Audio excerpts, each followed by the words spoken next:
Se você tira mais de 50 mil reais por mês da sua empresa como distribuição de lucro, você acabou de ganhar um imposto novo e ele não incide na empresa, ele incide em você, no seu CPF, na sua pessoa física. O empresário que ele retira 1.200.000 reais por ano de lucro, ele vai pagar a conta cheia, que é 120 mil reais de imposto de renda que ele não pagava antes. E nesse vídeo eu vou explicar exatamente o que é esse imposto, quem paga e quem não paga, a estrutura que resolve isso de forma legal, transparente e defensável, sem drama e sem juridiquês. E eu vou ser honesto com você em uma coisa que quase ninguém fala. Essa estrutura ela não serve para todo mundo. Ela tem custo, tem obrigação e ela tem um ponto de equilíbrio também. Se a sua situação não passar desse ponto de equilíbrio, você talvez vai gastar mais com essa estrutura do que economizar. Então eu vou te mostrar a conta que eu faço, que você pode fazer para você mesmo e ver se faz sentido. Eu vou te passar 4 coisas nos próximos minutos desse vídeo. Primeiro, como que funciona esse imposto e por que ele é progressivo, que muda bastante a conta do que você talvez já tenha visto por aí. Segundo, as 2 soluções simples que resolvem para muita gente antes de partir para uma estrutura mais complexa. O terceiro, a holding patrimonial, como ela funciona de verdade e o que ela resolve além do imposto e quais são os requisitos que ninguém conta sobre ela. E o quarto, a conta de viabilidade. Quanto custa manter e a partir de quanto que compensa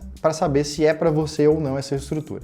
Então, vamos começar aqui pelo que mudou. Primeiro, durante muitos anos, a distribuição de lucro para o sócio na pessoa física era isenta de imposto, absolutamente isenta. Então, a empresa já tinha pago os impostos dela e o que sobrava do lucro, se quisesse distribuir para o sócio, fazia essa distribuição e esse valor chegava limpo no bolso do sócio. Isso acabou. Agora existe uma tributação sobre a distribuição do lucro que ultrapassar 50 mil reais por mês ou 600 mil reais por ano. E aqui vem o primeiro ponto que a maioria das pessoas está entendendo errado. A alíquota, ela é progressiva, então ela não é 10% em todos os cenários e pronto. Por exemplo, quem retirar mais ou menos 60 mil reais de lucro por mês, que vai dar lá uns seus 720 mil reais no ano, não vai pagar 10%, vai pagar uma alíquota bem menor, na faixa de uns 2% aproximadamente. Essa alíquota, ela vai subindo conforme o valor distribuído aumentar, até que chega no teto, a partir de 1.200.000 reais no ano distribuído, é 10%. E por que isso importa? Porque muita gente está entrando em pânico, achando que se distribuir 60 mil reais no mês, já vai pagar 10% de imposto, que vai dar 6 mil reais. Naquele exemplo dos 720 mil reais no ano, daria 72 mil reais de imposto no ano. E não é essa lógica aqui não. É diferente, é 2% a alíquota. Nesse cenário, imagina que a pessoa monta toda a estrutura, descobre que ela vai custar uns 30 mil reais por ano e o imposto que ela tinha que pagar era só 15. Então, esse é um erro grave e talvez para corrigir vai custar mais dinheiro ainda. O segundo ponto que é importante é olhar que esse imposto ele incide na pessoa física, não na empresa. Então não adianta olhar para o balanço da empresa. A conta que é feita é no imposto de renda da pessoa física, do sócio. O terceiro ponto, e aqui é um que quase ninguém comenta, é que o dividendo sobre ações que você tenha investido em bolsa de valores ou outras empresas, ele também entra nessa conta. Então não é só o lucro retirado da própria empresa da operação.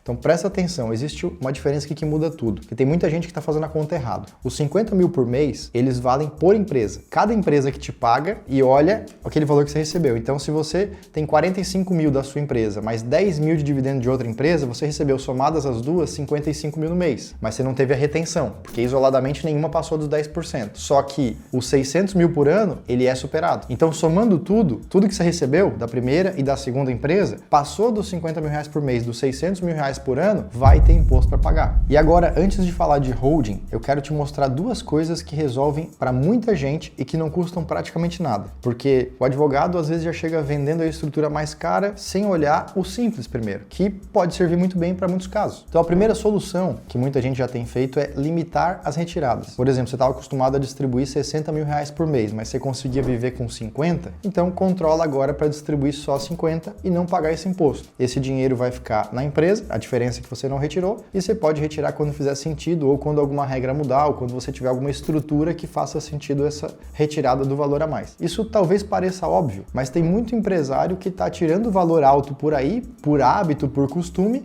não porque realmente necessita e não se ligou que a regra já está valendo e que esse dinheiro vai gerar um custo de imposto de renda lá na frente para o próprio empresário. A segunda solução é revisar quais das despesas que são feitas hoje que são despesas suas e quais que são da empresa. Porque tem muito empresário que ele paga do próprio bolso, coisa que claramente é da operação da empresa, como computador, celular, equipamento de trabalho, software, assinatura profissional, viagem de negócio. Quando essas despesas elas voltam para o CNPJ, você vai precisar retirar menos lucro para manter o padrão de vida. E menos retirada significa menos imposto, ou talvez nenhum imposto. Aqui talvez tenha um efeito colateral que eu preciso te contar, porque é uma objeção muito comum que eu escuto bastante. Se você usava um cartão pessoal para pagar essas despesas, especialmente quem investe em tráfego pago com volume alto, você obviamente vai perder o acúmulo de milhas e pontos. Então assim, existem programas para empresas, mas as condições geralmente não são tão boas quanto na pessoa física, no CPF. Então essa é uma conta que você precisa fazer. Às vezes, o valor em milhas que você estava ganhando, que você não vai mais ganhar, que vai perder agora, ele é relevante e pode mudar completamente a decisão, não é só um detalhe. Se até aqui o que você ouviu está fazendo sentido, já se inscreve aqui no canal, que agora eu vou entrar na estrutura que resolve o problema de forma definitiva. E é aqui que a maior parte das dúvidas dos nossos clientes ela aparece. Então, quando as soluções simples, elas não dão mais conta, a estrutura que resolve isso se chama holding patrimonial. E eu vou explicar do jeito mais simples possível por que a holding virou a palavra da moda e muita gente fala, às vezes até sem entender. Hoje, a sua estrutura, provavelmente ela é assim.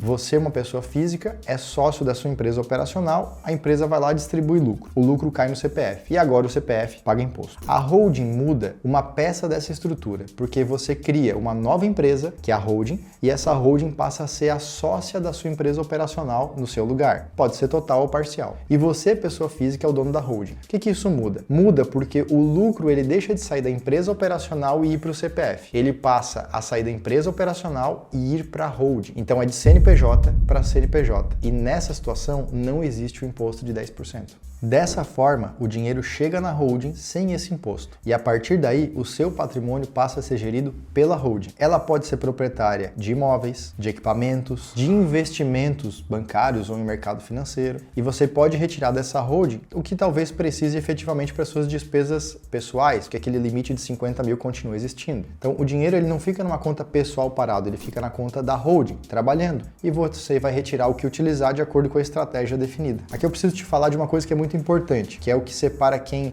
monta a holding certo de quem monta errado. A holding, ela não é só economia de imposto. E se ela for montada só para economizar imposto, sem nenhum outro propósito, ela fica frágil. A fiscalização, ela olha propósito negocial e estrutura com substância. Se não tem, isso pode ser entendido como fraude. A boa notícia é que a holding, ela tem outros propósitos legítimos e relevantes e provavelmente você precisa mesmo sem saber deles. O primeiro é a sucessão. Hoje, se você falecer, os seus bens eles vão para o inventário, que é um processo demorado, caro, com honorário de advogados elevado, impostos estaduais e outros, que às vezes pode levar anos até se resolver. Com a holding, os herdeiros podem receber a herança de uma maneira muito mais rápida através da transferência de cotas, muito bem organizada e estruturada. E dá para fazer isso ainda em vida, com você mantendo o controle do negócio. Você pode transferir cotas com cláusulas de usufruto e continuar administrando enquanto viver. Claro que isso dentro de uma estratégia lógica, né? O segundo ponto é a organização patrimonial. Um empresário que ele tem um imóvel no nome dele, um carro no nome dele, um investimento no nome dele, a participação em empresas. Na prática, ele não tem um controle do próprio patrimônio. A holding é a ferramenta para centralizar isso tudo. E o terceiro ponto é a proteção, porque o patrimônio dentro de uma estrutura societária, ele tem um nível de separação patrimonial em relação ao que está no nome da pessoa física, no CPF. Isso não é uma blindagem absoluta. Quem prometer blindagem absoluta está mentindo para você, mas é mais uma camada de blindagem e proteção sim. Deixa eu te trazer um dado aqui que mostra que isso deixou de ser coisa de gente muito rica apenas. O percentual de imóveis adquiridos por meio de holding subiu de 30% a 40% nos últimos tempos. Então, isso mostra que quem tem comprado imóvel já está fazendo a compra através de holding ao invés de fazer no CPF como fazia antes. Agora vem uma parte que nenhum conteúdo sobre holding no YouTube te conta. Essa é a parte que faz a diferença entre a estrutura que funciona e a estrutura que vira problema. Olha só, se a holding ela é dona do imóvel onde você mora, você não pode simplesmente morar lá de graça. O uso gratuito de um bem que ele é da holding pelo sócio pode gerar um problema com a fiscalização, porque isso pode ser interpretado como uma remuneração indireta, um prolabore disfarçado ou como uma distribuição disfarçada de lucro. E aí você recria exatamente o problema que você estava tentando resolver. A solução para isso ela é simples. Você pode colocar um aluguel que é pago da pessoa física para holding. E esse aluguel, ele pode ser por uma média de mercado, talvez até um pouco abaixo. Não pode ser apelativo, mas você tem liberdade de definição desse valor. Então eu quero dar um exemplo concreto aqui. Imagina um imóvel imóvel de 6 milhões, alugado a valor de mercado aqui na nossa região, ele vai ter um aluguel na faixa de 15 a 20 mil reais por mês, que é aproximadamente 0,5% do valor do imóvel. Você pode estabelecer um aluguel de 10 mil reais, que é um pouquinho abaixo da média de mercado, mas é defensável. Ele não é simbólico a ponto de parecer fraude, mas também não é assim tão caro. E aí, com essa lógica, esse valor base de aluguel é a base de cálculo do imposto da holding, que vai ficar na faixa de uns 15%. Então, aproximadamente R$ 1.500 de imposto por mês, que não é nenhum grande problema, dado esse contexto de economia tributária, de utilização de holding e todos os benefícios que ela proporciona. E é justamente aqui que a maior parte das pessoas se perde, porque elas acabam montando holdings, colocando o imóvel dentro, morando lá de graça, achando que está tudo certo e não tá. O problema só aparece quando realmente vem uma fiscalização e talvez já é tarde demais. E agora é hora da gente fazer conta. Essa é a parte mais honesta desse vídeo, porque é onde eu vou te dizer quando que não vale a pena essa estrutura de holding. A holding, ela tem um custo de manutenção, então a gente vai começar a somar aqui. O imposto sobre aluguel que você paga para ela, no exemplo que eu dei, R$ 1.500. A contabilidade da holding, entre R$ 1.000 e R$ 2.000. Somando, a estrutura já está custando em torno de R$ 3.000 por mês, R$ 36.000 por ano. Então a regra aqui é simples. Se a economia que você vai ter com o imposto for maior que esse custo, pode fazer sentido. Se for menor, daí não vai fazer sentido. Deixa eu te dar aqui dois cenários. Primeiro, cenário 1. O empresário que ele retira R$ 1.200.000 por ano. Ele pagaria R$ 120.000 por ano de imposto. A estrutura custou R$ 36 mil, economia líquida de mais de R$ 80.000 por ano. Faz muito sentido. Cenário 2. O empresário que retira R$ 700 mil por ano de lucro. A alíquota progressiva aqui é baixa, ele pagaria talvez uns 15, 20 mil de imposto no total, a estrutura custando 36, ele gastaria quase o dobro do que ele economizaria e aí não faz sentido nenhum, é melhor pagar o imposto. E olha o que eu falei ali, não faz sentido só pelo imposto, porque se esse mesmo empresário ele tem 3 imóveis, 2 filhos e nenhum planejamento sucessório, a holding pode fazer sentido pelo outro motivo. A economia de custos no inventário sozinha já pagaria essa estrutura tranquilamente. Então a pergunta certa não é só quanto que eu economizo de imposto, é o que eu preciso resolver? Qual é o meu problema? Eu estou preocupado com imposto, com sucessão, com organização ou os três juntos? E para fechar, deixa eu te mostrar como que isso acontece na prática, porque o cliente sempre pergunta e é justo ele saber antes de contratar. O primeiro passo é a consultoria. Então a gente senta, olha a situação real, faz a conta que eu acabei de te mostrar aqui com números e te diz honestamente se vale a pena ou não. Se não valer, a gente fala que não vale a pena. Segundo passo, se fizer sentido, é a parte jurídica, aí a gente elabora o contrato social dessa holding com as cláusulas específicas que caracterizam ela como uma holding patrimonial administradora de bens. Isso não é um contrato social padrão de junta comercial, é um contrato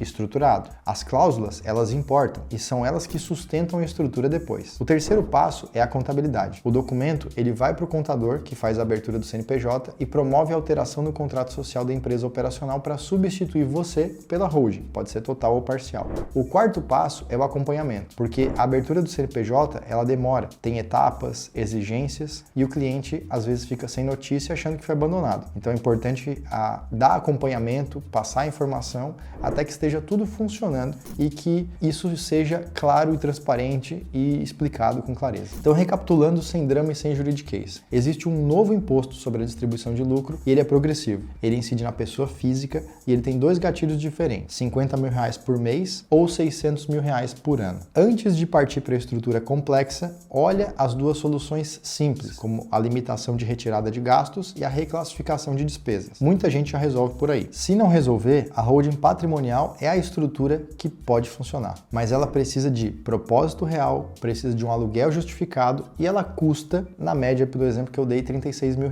por ano para manter. E a decisão não é só sobre o imposto, é sobre o imposto, a sucessão, a organização patrimonial ou tudo isso junto. É por isso que aqui na Marcomin a gente entrega a advocacia que mais dá poder para o seu negócio e paz para a sua vida. Poder porque a conta é feita antes, com seus números. E paz porque a estrutura montada com um propósito, ela não vira um problema depois. Agora eu deixo a pergunta para você. Você sabe quanto vai pagar de imposto sobre a sua retirada de lucro nesse ano? Se você não sabe responder, essa é a primeira conta que precisa ser feita. E é uma conta rápida. Comenta aqui embaixo se você já tem holding, se está pensando em montar, se ainda não tinha parado para pensar nisso, porque eu leio os comentários e os melhores eu vou separar para gravar como tema tema dos próximos vídeos que saírem aqui no canal. E falando em canal, já se inscreve no canal, já clica no botão de gostei, porque cada regra, mudança, regulamentação nova, eu venho aqui atualizar com conteúdo relevante, claro, transparente e direto para você. Se você quer fazer essa conta com seus números para ver se faz sentido a holding no seu caso, eu deixei um link aqui na descrição do vídeo que você pode tocar, chamar alguém do meu time e pedir ajuda. Eu fico por aqui e te vejo nesse mesmo canal nos próximos vídeos. Até lá.